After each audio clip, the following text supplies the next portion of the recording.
Hello बच्चों, welcome back to our channel billion education where we aim to reach and teach billion population. तो प्यारे बच्चों, आज के इस एपिसोड में हम पढ़ने वाले हैं नोडल प्लेन, नोडल सरफेस या फिर शॉर्ट में बोलूं तो नोड्स के बारे में और शेप ऑफ ऑर्बिटल के बारे में।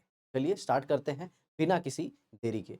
तो बच्चों, जो ऑर्बिटल है, आज जैसा कि आप सब जानते हो what is orbital, the three dimensional space around the nucleus where probability of finding an electron is maximum. चलिए लगे हाथ, मैं डेफिनेशन को लिख देता हूं, यहाँ पे देखिए।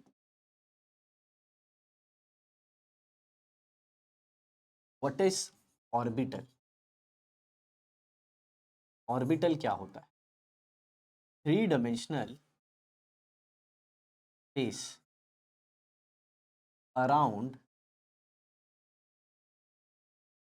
Nucleus where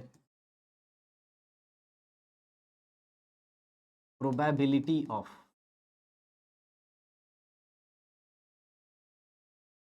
finding electron is maximum. तो क्या होता है प्रोबेबिलिटी? थ्री डायमेंशनल स्पेस होता है, थ्री डायमेंशनल स्पेस होता है न्यूक्लियस के अराउंड जहां पे इलेक्ट्रॉन के मिलने के चांसेस सबसे ज्यादा होते हैं। तो जब आप इलेक्ट्रॉन के मिलने के चांस की बात कर रहे हो बच्चों, तो ऐसा भी तो कोई जगह होगा, ऐसा भी तो कोई स्पेस होगा जहां पे इलेक्ट्रॉन नहीं मिलता होगा। जी हाँ, बिल्कुल। अगर आप भगवान की बात करते हो तो यस, खुद की भी बात करनी होगी। Yes, if you are talking about God तो there should be someone called S, ये कमेंट बॉक्स में। तो चलिए, तो नेक्स्ट क्या पढ़ना है हमें? जी हाँ, नेक्स्ट पढ़ना है नोड। नोट नहीं, नोट तो आप बाद में कमाओगे, पहले हम किसके बारे में पढ़ लेते हैं? Node. What is node? Point, space, point हो, स्पेस हो या फिर सरफेस हो। Point, space, surface, plane, area where probability of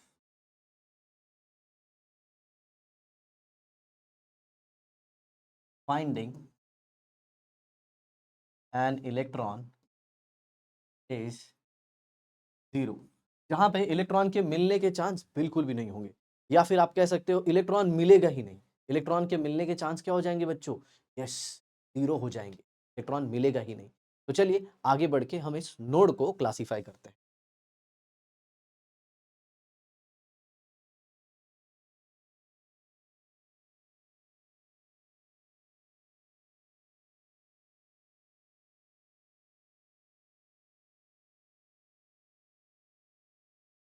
तो यहाँ पे देखिए नोड। अब ये जो नोड होते हैं, ये दो प्रकार के होते हैं। एक होता है नोडल सरफेस, या फिर इसे आप कह सकते हैं रेडियल। तो ये हो गया नोडल सरफेस। न्यूक्लियस के अराउंड एक ऐसा कोई भी सरफेस जहां पे इलेक्ट्रॉन मिलने के चांसेस जीरो है, आप ऐसे कह सकते हो। अब सरफेस ऐसा भी हो सकता है, सरफेस ऐसा भी हो सकता है, सरफेस ऐसे भी हो सकता है कि ऐसा भी सरफेस हो जहां पे इलेक्ट्रॉन मिलने का चांस जीरो है, उसे हम कहेंगे नोडल सरफेस या फिर रेडियल सरफेस। और दूसरा आता है जिसे हम कहते हैं एंगुलर नोड, या फिर आप इसे कह सकते हो नोडल प्लेन या फिर planar node.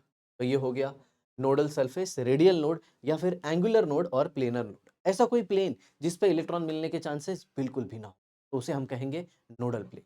Is that clear? तो नोड को हमने ब्रॉडली दो कैटेगरी में क्लासिफाई कर दिया। एक हो गया नोडल सरफेस, रेडियल नोड, और एक हो गया नोडल प्लेन या फिर एंगुलर नोड। राइट? अब दोनों को कैलकुलेट करने का इजी सा तरीका भी है। तो इसका फॉर्मूला है n minus L minus one. I hope आपको पता होगा। n stands for principal quantum number, l stands for azimuthal quantum number, और एक तो आपका घर मेरा घर सबका सेम ही है। और यहाँ पे एंगुलर नोड की बात करो तो ये होगा l, ओनली l। सर सिर्फ एजीम्यूथल क्वांटम नंबर? यस। और लगे हाथ, टोटल नोड भी आप ढूंढ सकते हैं। क्या? टोटल। तो टोटल नोड का क्या फॉर्मूला आएगा? जी हाँ, इसे जोड़ दीजिए। n plus n minus l minus 1 plus, तो ये जो l है ये हो जाएगा कट्टू कट्टू, तो फिर क्या आ गया n माइनस।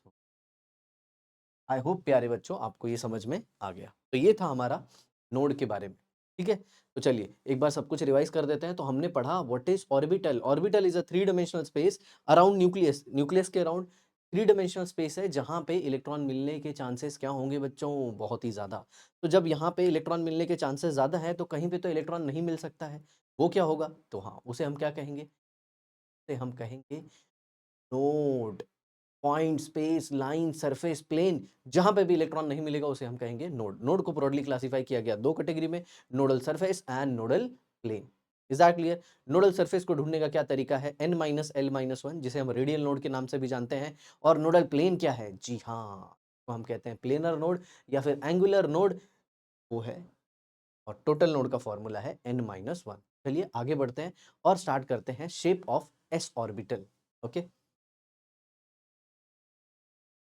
हेडिंग लगा लीजिए, क्या, shape of 1s orbital of s सब ऑर्बिट। क्या हो गई heading, shape of 1s orbital of s सब ऑर्बिट। s सब ऑर्बिट के ऑर्बिटल का शेप, ठीक है, ये हेडिंग है हमारी।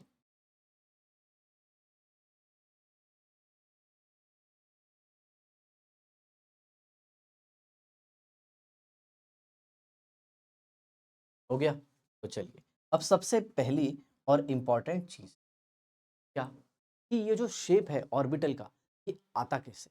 जी हाँ बच्चों, तो आप सबको पता होगा, हमने अपनी प्रीवियस वीडियोस में डिस्कस किया था श्रोडिंगर वेव इक्वेशन। जी हाँ, बहुत सारे जो मॉडल थे वो फेल हो रहे थे। जी हाँ, सब में सब कुछ सही सही नहीं आ रहा था, कुछ लिमिटेशंस आ रही थी। तो हमने क्या पढ़ लिया, ये श्रोडिंगर वेव इक्वेशन, जिसका बड़ा भयंकर सा इक्वेशन आपने देखा था। अरे हाँ, पढ़ना नहीं है सर, सिर्फ वही पढ़ेंगे क्या, श्रोडिंगर वेव इक्वेशन तो काम हो जाएगा, अरे नहीं। नीट के सिलेबस में श्रोडिंगर वेव इक्वेशन पे क्वेश्चन बहुत ना के बराबर आते हैं, समझ में आया। तो हमको वो पढ़ना है जिसपे बहुत ज़्यादा क्वेश्चन आए। आपको डॉक्टर बनना है या ज्ञानी बनना है, सर क्या बोलने वाले थे, जी हाँ ज्ञानी ही बोलने वाला था, वही बात है। तो चलिए शुरू करते हैं। Shape of 1s orbital of s सब ऑर्बिट, तो ये कैसे मिलेगा, तो देखिए आप, it is obtain bye, is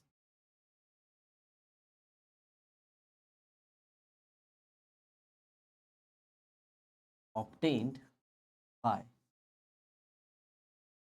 solving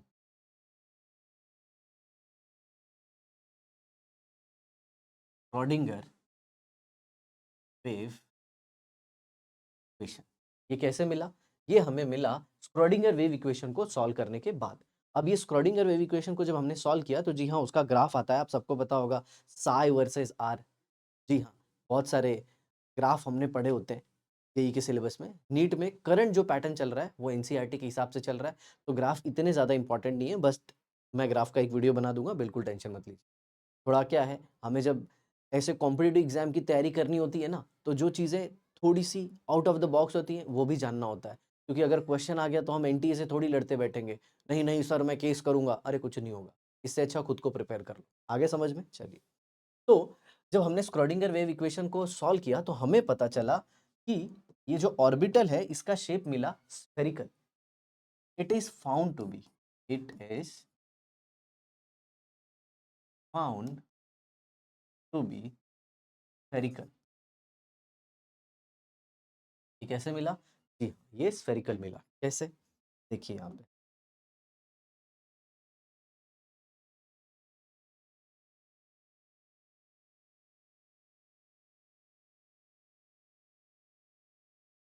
ये ऐसे स्फेरिकल। जी हाँ, यहाँ पे तो तीनों एक्सिस आएगी, एक्स एक्सिस भी आएगी, वाई भी आएगी और जेड भी। ये हमारा हो गया सपोज,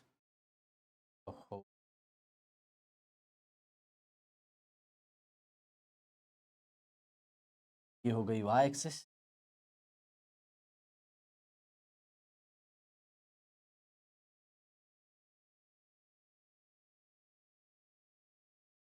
ये हो गई एक्स एक्सिस और ये हो जेड एक्सिस। ओके, तीनों पे एक्स एक्सिस, वाई एक्सिस और जेड एक्सिस। और ये हमारा सेंटर में क्या है?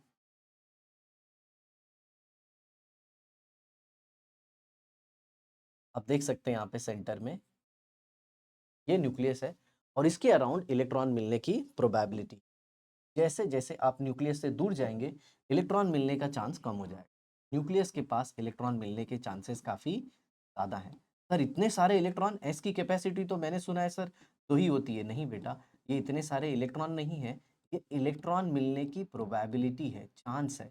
आप सबने पढ़ा है ना हाइजेनबर्ग अनसर्टेनिटी प्रिंसिपल। अब देखिए जैसे जैसे आप दूर जाएंगे इलेक्ट्रॉन मिलने का चांस कम हो जाए, जो डेंसिटी है वो कम हो जाए। आप देख सकते हैं न्यूक्लियस के नज़दीक डेंसिटी काफ़ी ज़्यादा है, वहाँ पे इलेक्ट्रॉन मिलने का चांस काफ़ी ज़्यादा है और जैसे जैसे दूर जाओगे चांस मिलना कम है।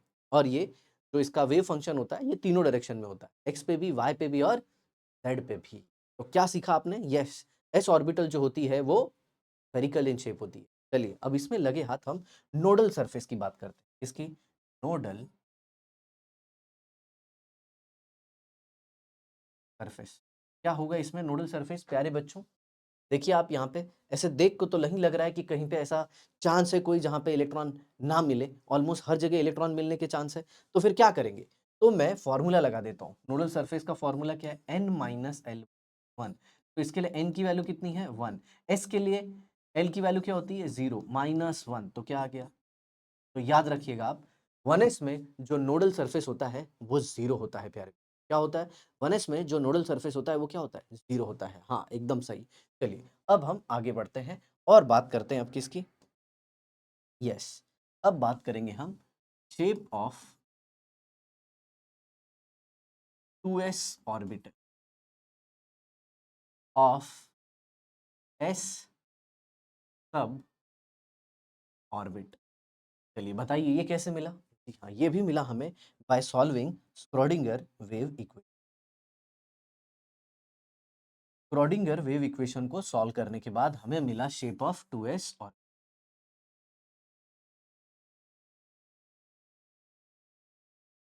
Shape of 2s orbital of s सब ऑर्बिट। और ये कैसा था? जी हाँ, ये भी स्फेरिकल है। तो पहली लाइन आप लिख दीजिए, it is obtain by solving Schrodinger equation and it is also found to B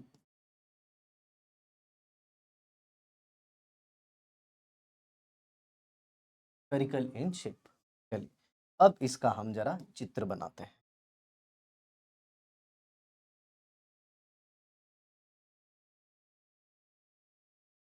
ये हो गया हमारा 2s। तो सर 1s कहाँ पे होगा? अरे प्यारे बच्चे, 1s होगा ना इसके ही अंदर।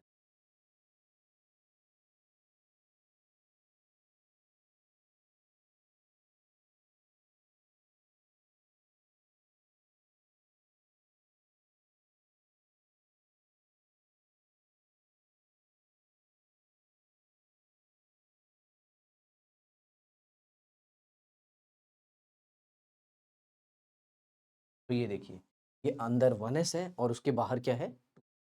तो ये जो हमारी ऑर्बिटल है ये कौन सी है? 2s। और ये कौन सी है? अब 1s में आप जानते हो सेंटर में न्यूक्लियस और फिर उसके बाद इलेक्ट्रॉन मिलने का चांस, यहाँ पे प्रोबेबिलिटी ज़्यादा।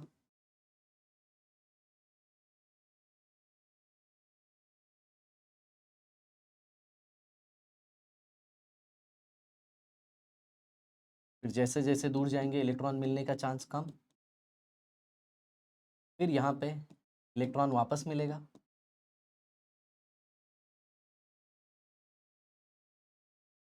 बट आप देख रहे हैं एक सरफेस जहाँ पे इलेक्ट्रॉन मिलने के चांस बहुत ही कम है। मैं आपको बताता हूँ वो कौन सा सरफेस है, जिसे मैं ग्रीन कलर से रिप्रेजेंट करूँ अभी।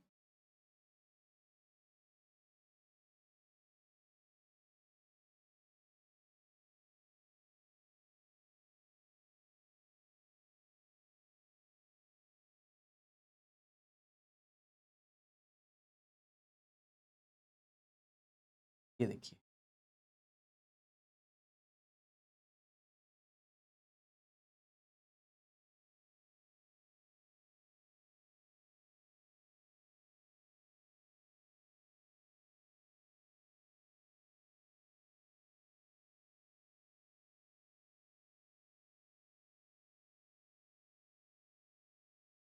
यही वो सरफेस है ग्रीन वाला जहाँ पे इलेक्ट्रॉन मिलने का चांस नहीं, और इसी को हम क्या कहेंगे?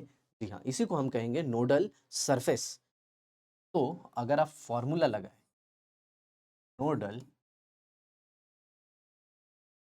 सरफेस का, क्या है नोडल सरफेस का formula? n minus L minus one, और यहाँ पे आप देख सकते हैं ये 2s है, तो n की वैल्यू क्या हुई? 2, L0 माइनस वन, तो क्या आ गया?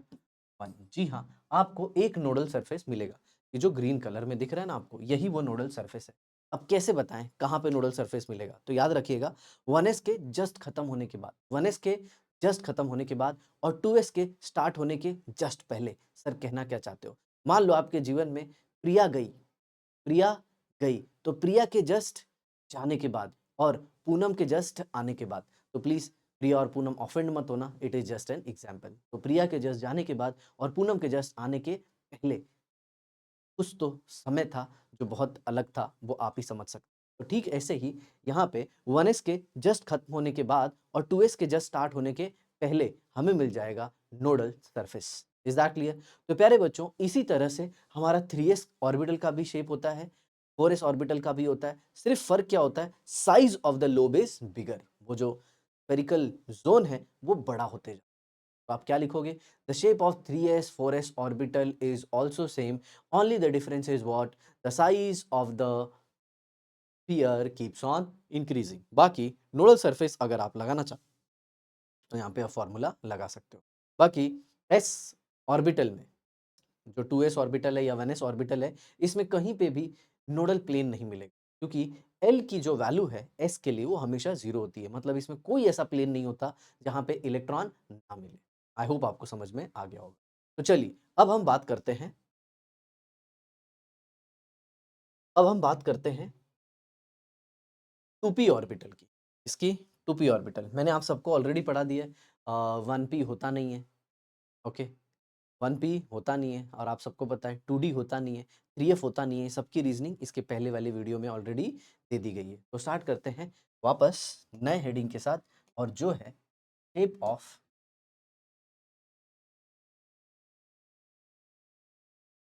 2p orbital. Shape of 2p orbital of p सब हेडिंग को अंडरलाइन कर लिया जाए। ओहो,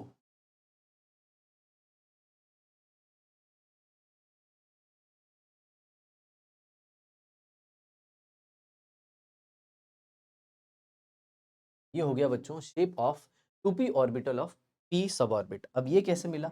जी हाँ, वो पहली लाइन आप यहाँ पे लिख सकते हो, it is obtain by solving Schrodinger wave equation. ये कैसे मिला? स्क्रोडिंगर वेव इक्वेशन को सॉल्व करने से, and found to be dumbbell in shape.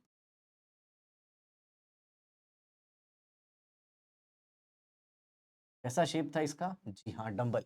आपको पता होगा, आप जिम गए होंगे, बॉडी शॉडी बनाने के लिए आपने कुछ वेट उठाए होंगे जो डंबल शेप में होते हैं, वैसा ही होता है।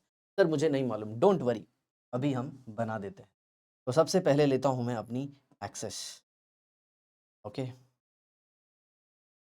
ये हो गई हमारी एक्स एक्सेस।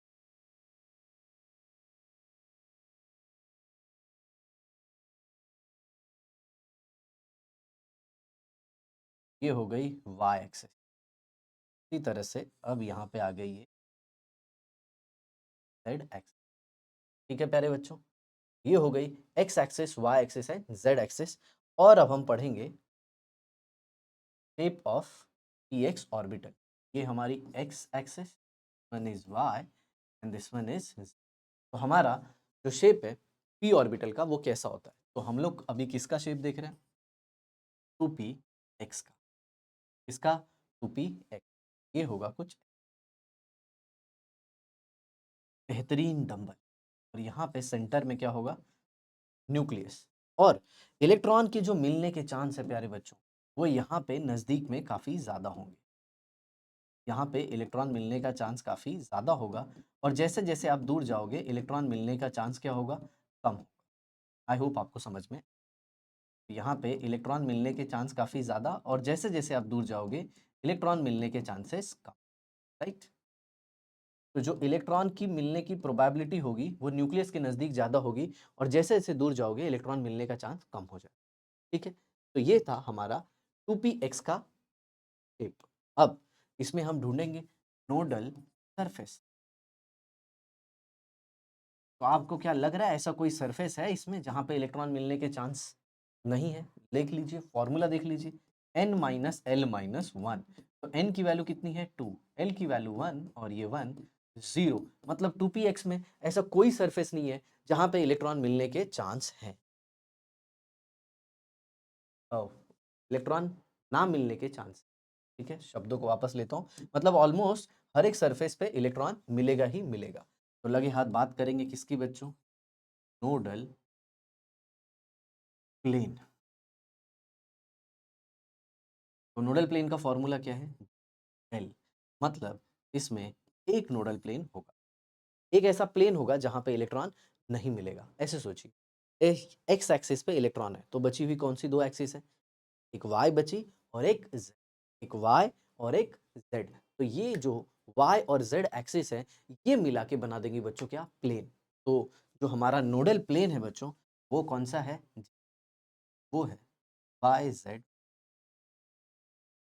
कौन सा प्लेन? वाई जेड प्लेन जो है वो नोडल प्लेन है। अब मैं आपको बताता हूँ, एकदम ध्यान से सुनना। अब हम पढ़ने वाले हैं next shape of 2p Y orbital. तो 2p वाई ऑर्बिटल कैसे होगा? Everything will remain same, everything will remain same. मैं आपको बताऊं, चलिए नेक्स्ट पेज ही ले लेता हूं मैं, यहाँ पे फटाफट लिख देते हैं। इसका शेप पढ़ेंगे 2p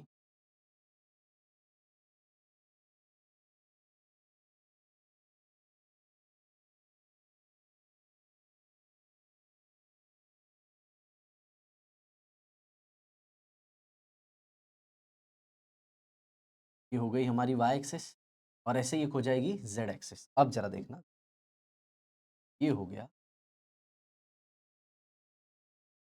p ऑर्बिटल का डंबल न्यूक्लियस। और आप सब जानते हैं न्यूक्लियस के अराउंड इलेक्ट्रॉन मिलने के चांसेस ज़्यादा होंगे और जैसे जैसे दूर जाओगे इलेक्ट्रॉन मिलने के चांसेस कम होंगे। जी हाँ, रेड कलर से मैं इलेक्ट्रॉन दिखा रहा हूँ। तो ये देखिए यहाँ पे इलेक्ट्रॉन चांसेस ज़्यादा और जैसे जैसे दूर गए वहाँ पे इलेक्ट्रॉन मिलने के चांसेस कम।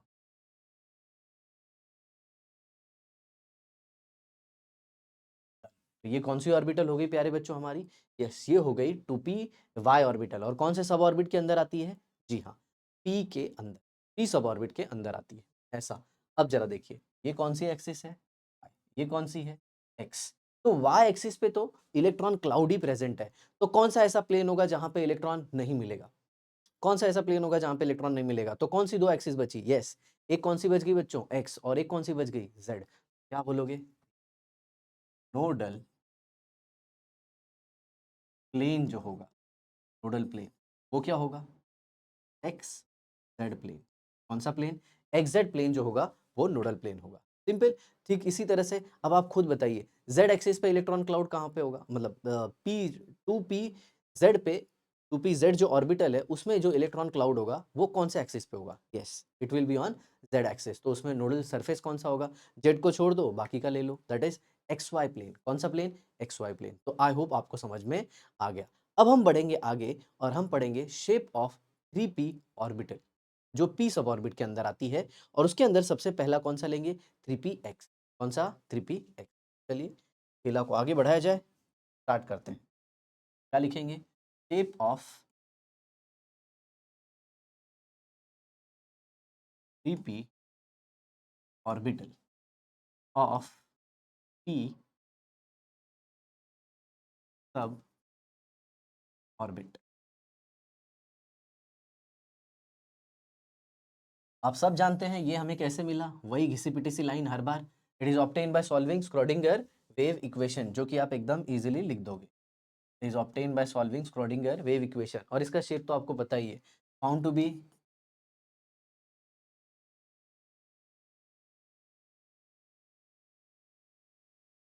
डम्बल। कौन से शेप में मिला ये? जी हाँ, डंबल शेप। अब जो 3p का शेप है ये भी डंबल शेप है, 2p का भी डंबल शेप है। तो दोनों में क्या सिमिलैरिटी और क्या डिफरेंस है? देखिए सिमिलैरिटी तो आपको पता चल गया, शेप कैसा है? Dumbbell shape. तो फिर दोनों में डिफरेंस क्या है? जो शेप होगा 3p का वो ज़्यादा बड़ा होगा किसके कंपेयर में? 2p के। मतलब डंबल जो होगा अब वो बड़ा साइज़ का हो गया। आपकी बॉडी बन गई है भैया, अब आप ज़्यादा वज़न उठाएँगे। आई होप आपको समझ में आ गया। चलिए स्टार्ट करते हैं। हम बनाएँगे शेप किसका? 3p x ऑर्बिटल, ठीक है?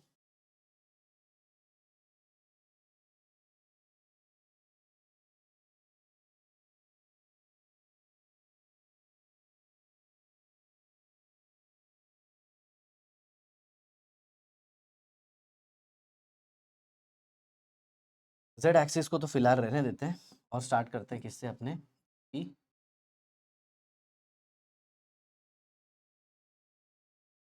ये देखिए, ये हो गया और अब यहाँ पे न्यूक्लियस बना देते हैं सेंटर में और उसके बाद इलेक्ट्रॉन मिलने के चांसेस। ये देखिए यहाँ पे नज़दीक में इलेक्ट्रॉन बहुत ज़्यादा मिलने के चांस है, आप देख सकते हैं। और जैसे जैसे आप दूर जाएंगे इलेक्ट्रॉन मिलने के chances come.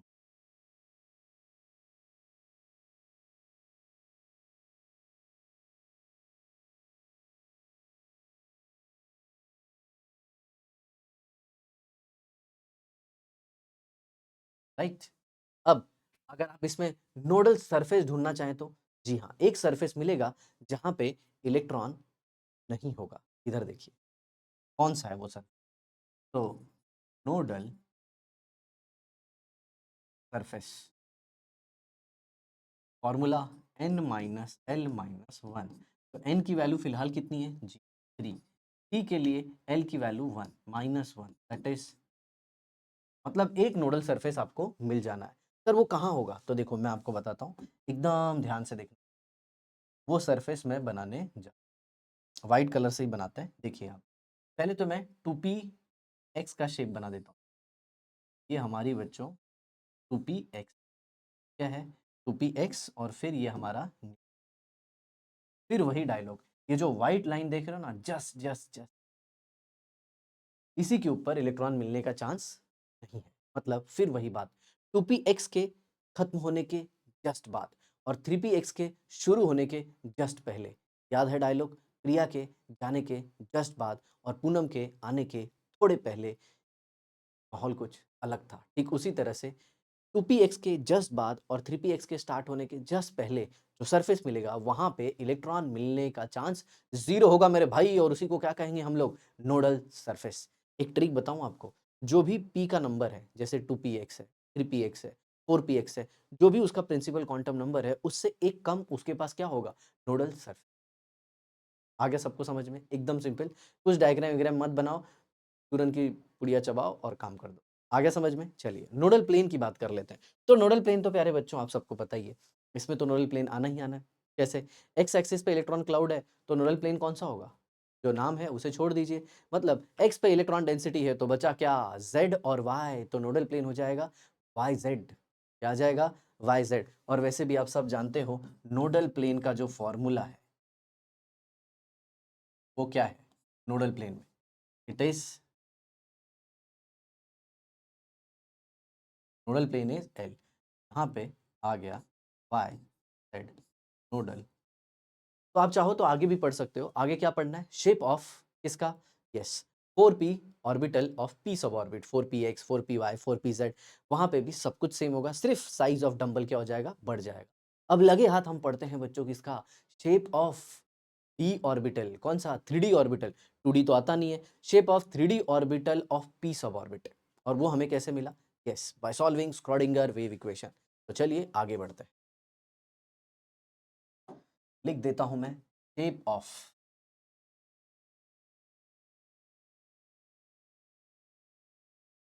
3D orbital of d सब ऑर्बिट। ये हमारी हेडिंग है।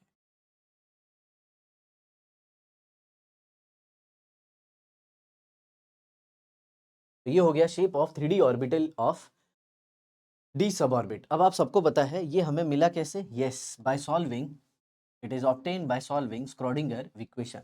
अब इसमें भी काम की बात मैं अगर आपको बताऊं तो d में जो डी एक्स वाई है, डी वाई जेड है, डी जेड एक्स है और D X square minus Y square, इनका जो शेप होगा वो होगा डबल डम्बल। डबल डम्बल, और कुछ किताबों में लिखा है क्लोवर लीफ टाइप, लेकिन डबल डम्बल हम एनसीईआरटी के अकॉर्डिंग जाएंगे। तो कैसा शेप होगा इनका? Double dumbbell. और एक और ऑर्बिटल है जिसे हम कहते हैं डी जेड स्क्वायर, और इसका शेप होता है डोनट टाइप। कैसा? डोनट। डोनट खाया आपने? यस। यहाँ पे अगर मैं मुंबई की बात करूँ तो आप सबको पता होगा मेंदू वड़ा। मेंदू वड़ा डंबल्स के बीच में डाल दिया गया, तो आपका क्या बन गया? ये डी जेड स्क्वायर ऑर्बिटल का शेप। आई होप आप सबको समझा। ठीक है, तो D X Y Y Z Z X और D X square minus Y square और डी जेड स्क्वायर, तो ये जो डी एक्स वाई जेड और जेड एक्स है, डी एक्स वाई जेड और जेड एक्स, इनके ग्रुप को हम टी टू जी भी कहते हैं। क्या कहते हैं? T two G. और ये जो D X square minus Y square है और डी जेड स्क्वायर है, इसे हम ई जी कहते हैं। ये आप 12th स्टैंडर्ड में पढ़ोगे, चैप्टर कॉल्ड है कोऑर्डिनेशन कंपाउंड। तो सेट को याद रखना, D X square minus Y square and D Z square are called as E G orbital, and D X Y Y Z और जेड एक्स जो है उसको हम लोग क्या बोलेंगे? T two G set of orbital. अब ये जो ऑर्बिटल है कौन सी?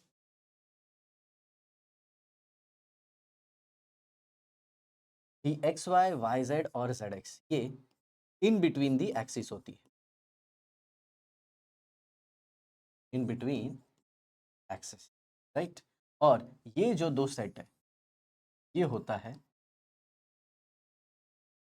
along the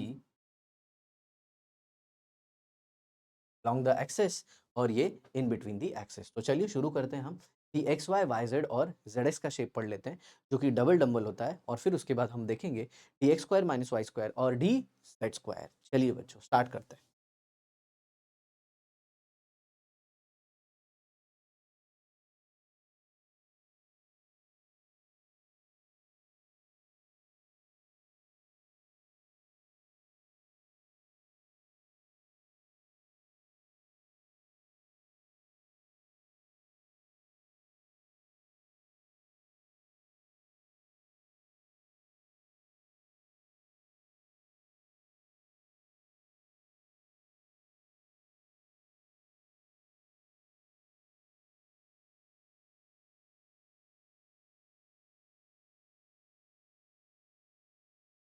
अब ये देखिए, ये हो गई हमारी अलग अलग एक्सेस। चलिए पहले थोड़ा तो दूर दूर कर लेते हैं।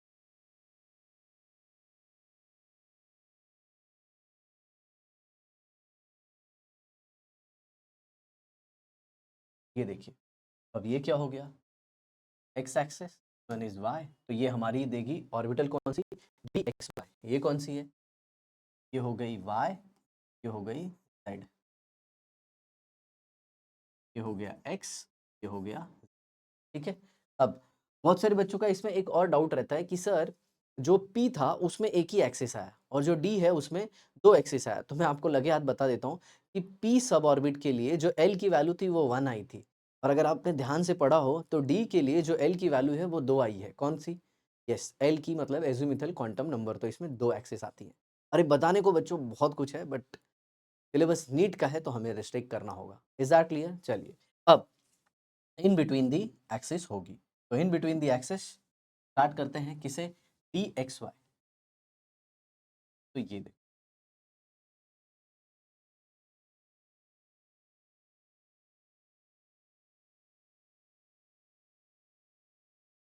ये हो गया, और यहाँ पे हमारा प्यारा सा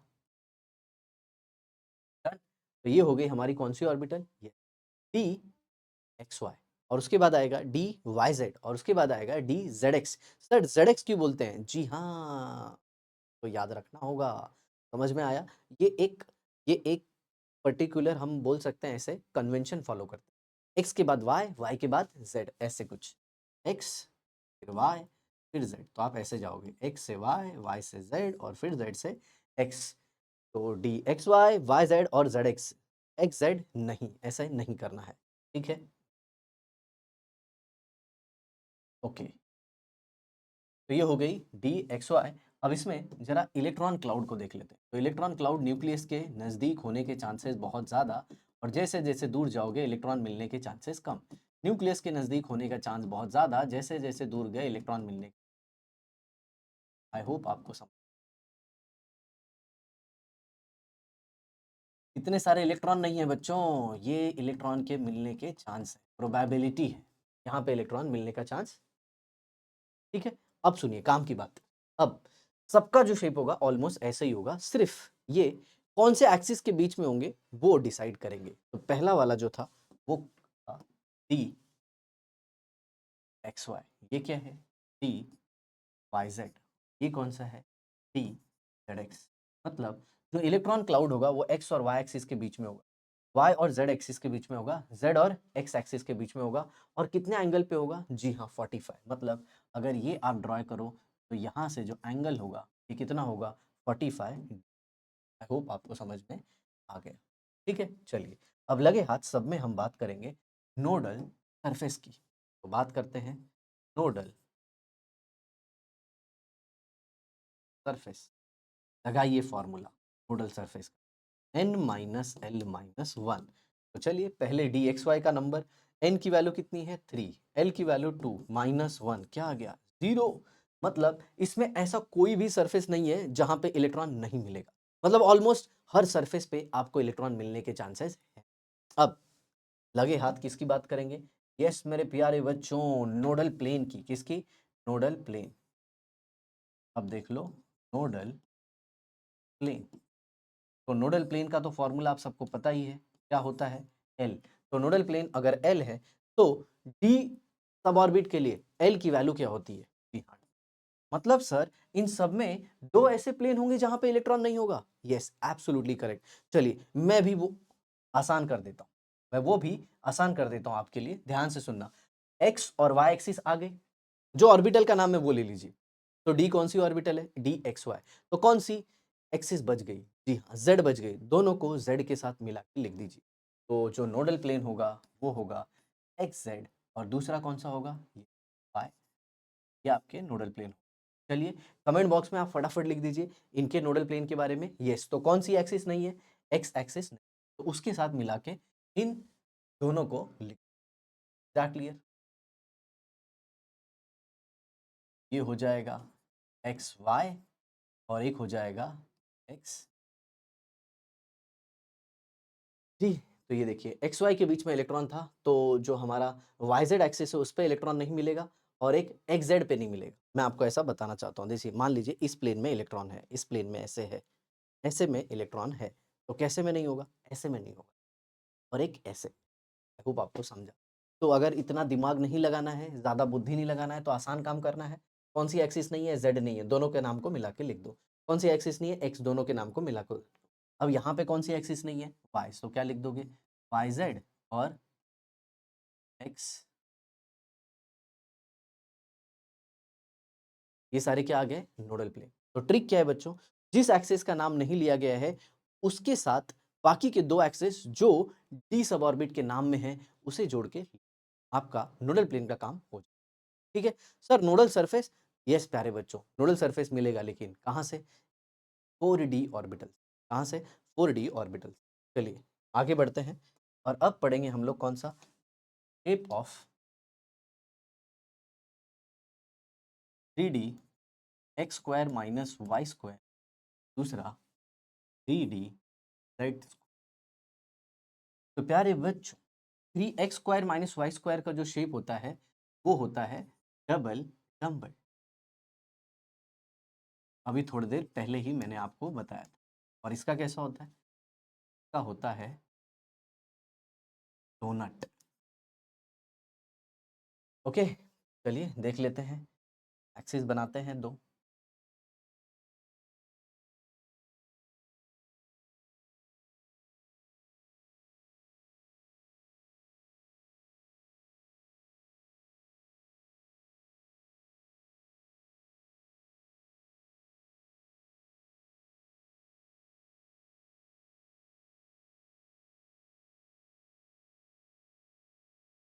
एक्स और वाई पे होगा इलेक्ट्रॉन। ये हमारा छोटू सा न्यूक्लियस, एक्स एक्सेस, ये वाई। तो आप देख सकते हैं बकायदा जो इलेक्ट्रॉन क्लाउड है वो अलोंग द एक्सेस है।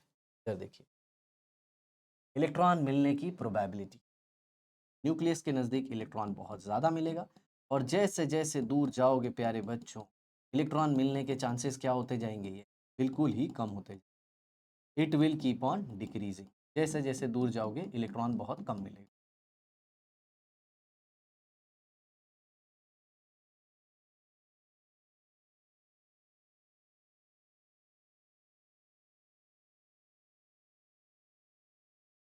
समझ में आया? तो न्यूक्लियस के नज़दीक इलेक्ट्रॉन मिलने का चांस ज़्यादा, और जैसे जैसे दूर जाओगे इलेक्ट्रॉन मिलने का चांस कम। तो इसमें नोडल प्लेन आएगा, में नोडल प्लेन आएगा कौन सा? अगर फॉर्मूला देखो तो इसमें दो नोडल प्लेन आने, बट इस तो दो यूज हो गई, तो फिर प्लेन कैसे लेंगे? जी हाँ, यहाँ पे जो नोडल प्लेन आता है वो डायगोनली आता है प्यारे बच्चों। कैसे आता है? डायगोनली। देखिए, एक ऐसे आएगा, ऐसे, और एक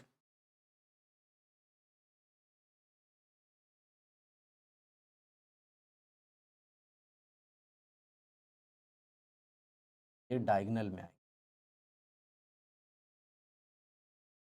कौन से दो नोडल प्लेन है? एक्स प्लस वाई, और दूसरा है एक्स माइनस, ये दो नोडल प्लेन। जी हाँ, x प्लस वाई और x माइनस वाई, इसका लिखने का भी रीज़न है, अगर आप जानना चाहते हो तो ज़रूर कमेंट बॉक्स में लिखना। जी हाँ, वो थोड़ा-सा ज्ञान वाली बात हो जाएगी, ऐसे रिलेटेड तो क्वेश्चन नहीं आएँगे, बट येस, ज्ञान होने से क्या होता है पता है? चीज़ें लॉन्ग टाइम याद रहती हैं, कोई बात नहीं। तो आई होप आपको ये समझा। तो दो नोडल प्लेन कौन से होंगे? x प्लस वाई और x माइनस वाई। चलिए, डोनट की भी बात कर लेते हैं, ठीक है? तो इसमें मैं ले लेता हूँ x एक्स,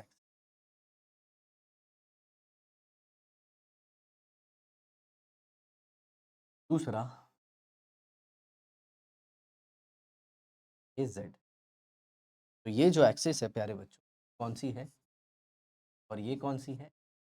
अब जो z एक्सिस है उस पे होंगे दो लोब, z एक्सिस पे दो लोब होंगे, और एक्स वाई प्लेन में होगी हमारी रिंग। यहाँ पे एक्स वाई प्लेन में रिंग होगी, क्या होगी? तो यहाँ पे इलेक्ट्रॉन मिलेगा, कहाँ पे? z एक्सिस पे पूरा इलेक्ट्रॉन मिलेगा, और कहाँ पे मिल सकता है? यस, एक्स वाई प्लेन में। ऐसे तो देखा जाए एनसीईआरटी के हिसाब से इसमें नोडल प्लेन तो होगा ही नहीं, बट अगर कुछ हायर किताबों को पढ़ो आप, जेईई के सिलेबस में अगर जाओ, तो वहाँ पे लिखा जाता है कि इसमें एक डमरू शेप का नोड आता है। कैसा? जी हाँ, पे डमरू शेप का, ओके, कोन शेप बोलते आया।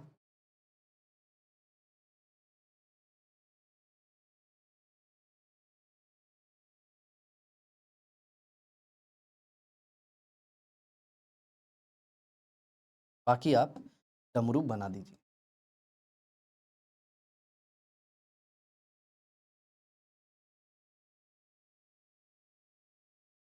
हर हर शंभु, शंभु, डमरू आता है तो हमें देवा महादेवा की याद आ जाती है। चलिए, तो ये कौन सा हो जाएगा नोडल प्लेस में? कौन सा हो जाएगा? कोन शेप नोड आ जाएगा। ठीक है प्यारे बच्चों, तो इसमें कौन सा आ जाएगा? कोन शेप्ड। याद रखना, इसमें तीन लोब होता है, एक एक्स वाई प्लेन में, और एक जो दो लोब होते हैं वो जेड एक्सिस पे होते हैं, और इसका शेप क्या है? Donut shape. Is that clear? अब आगे जो है वो है शेप किसका? D orbital. कौन सी? 4d। अब उसमें सारे शेप सेम होंगे, सिर्फ उनकी जो साइज होगी लोब की वो बड़ी होगी, बाकी एवरीथिंग सेम। यस, और वहां से हमारा नोडल सरफेस आना भी स्टार्ट हो जाएगा। कैसे? 3D के खत्म होने के जस्ट बाद, और 4D के स्टार्ट होने के जस्ट पहले। यस, उसके जाने के बाद और उसके आने के जस्ट पहले माहौल कुछ आया सबको समझ में? यस। तो प्यारे बच्चों, इसके आगे एफ ऑर्बिटल भी आती है, जो कि होती है एफ सब ऑर्बिट के अंदर, और उसका भी शेप है, लेकिन वो हमारे जो सिलेबस है उसमें नहीं। जी हाँ, नाम लिखना होगा तो मैं आसानी से बता सकता हूँ, बट उसकी कोई ज़रूरत नहीं है। तो आज का एपिसोड आई होप आपको बहुत ही अच्छे से समझ में आया होगा। कोई भी शंका, कोई भी क्वेरी है तो उसे कमेंट बॉक्स में लिख दीजिए, उस पे एक शॉर्ट वीडियो बना दी जाएगी। तो प्यारे बच्चों, इसी तरह की वीडियो के लिए आप चैनल को सब्सक्राइब कर दीजिए और बेल आइकन को भी ठोक दीजिए, ताकि हम ऐसी वीडियो लाते रहें। Thanks a lot.